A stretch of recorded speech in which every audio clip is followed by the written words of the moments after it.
Sem Gregor Renčelj, prihajam iz Poverja na Krasu in ukvarjam se s sivko, v bistvu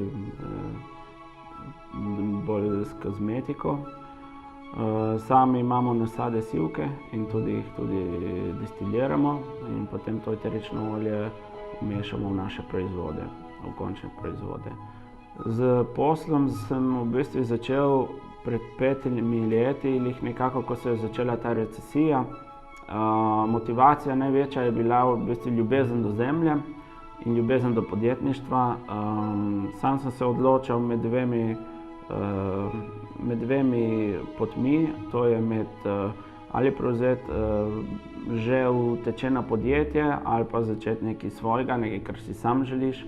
In izbral sem v bistvu tako da lastno pot, da sem na svoje odprl tudi podjetje in takrat se je začela moja zgodba.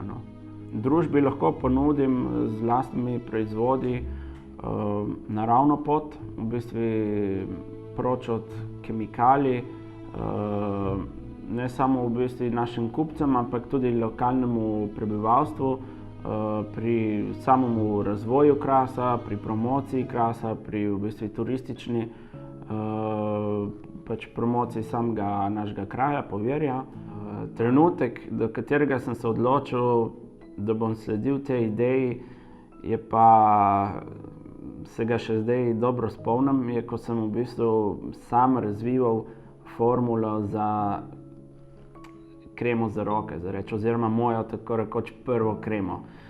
Do takrat sem naredil dosti različnih krem z raznimi formulacijami, ki so vsebovali, ne vem, čebelji vosek in tako dalje. In to se je itak vse ločilo, voda od olj in sem že skoraj obupal, sem bil prav na koncu že in nekako pole sem dobil še eno novo recepturo, naročil nekih sestavin in zmešal. In ko sem videl tisto kremo, da je dejansko bela, tista kukar krema v trgovini, mislim, ko kupiš, ne, to sem bil dojenček. To sem bil jaz tako srečen, ko sem videl to kremo in takrat sem rekel, evo, to mi je ratalo in zdaj pa samo naprej izboljšati.